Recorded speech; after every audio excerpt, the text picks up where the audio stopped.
Hi guys, so today I'm going to show you how to properly build a $500 gaming PC.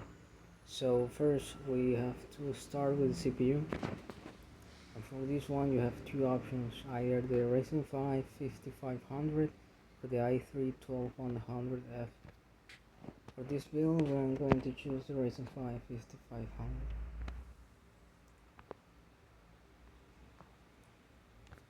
Next we want to choose cheapest V450 motherboard that isn't that bad that we can find.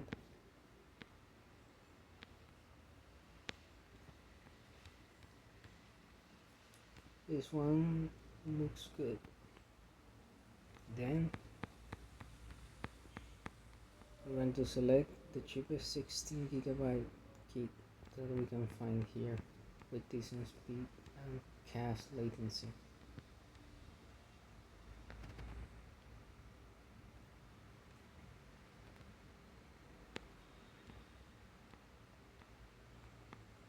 This one, Silicon Power X Power Turbine. Next we're gonna choose our storage. For budget builds I usually recommend 512 gigs of storage. You can go 1 TB, but then the bill it's not going to be $500. So we sort by capacity.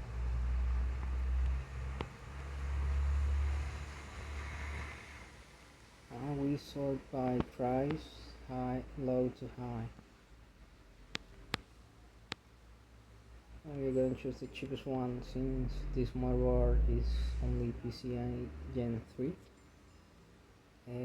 We are going to select the cheapest drive we can find. It's this one. Then we have to choose the most important part of our build, which is going to be the graphics card. And remember that every time you're making a gaming PC, you're gonna want to allocate the most of your budget to the GPU. So in this case we have again two options. We can either go for the RX 6600 or the ARC A750. For a beginner PC builder or a first time PC gamer, I recommend the RX 6600. However, if you are a tinkerer, have more experience, want to do content creation, video editing, and some other extra stuff, I will prefer the ARC A750. But since this is a purely focused gaming PC build, we are going for the RX 6600.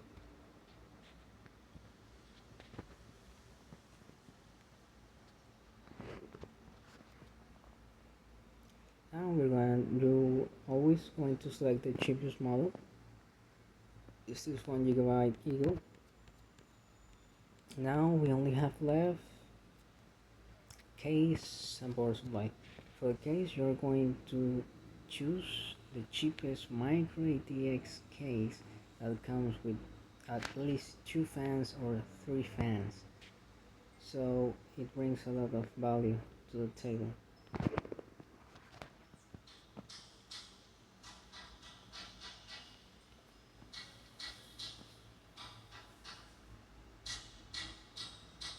This one, Solon C1 Iceberg. This one comes with 3 fans. It also comes in white or black, so it's up to you. And lastly, for our PSU, we're going to choose the cheapest C-tier rated PSU or the best reliable CPU PSU we can find at this price point. Please avoid all of these PSUs. They are not really that great, especially the Thermaltake smart units. They are really horrible, so don't go for this one, for those ones. Neither these EVGA W1s, they are horrendous. PV Prestige, it's okay, but I prefer something like this MSI Mag A550BN. It's a really good power supply, C tier rated.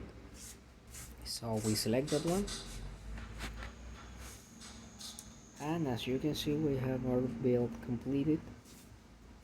Perfect for 1080p gaming, and you can do some upgrades to it in the future, like adding a Ryzen 7 5700X3D, a better GPU, more RAM, and more storage in the form of a SATA SSD.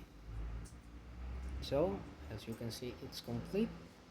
And if you want more videos like this, please leave a comment, like and subscribe, and I'll see you guys in a future video. Goodbye and take care.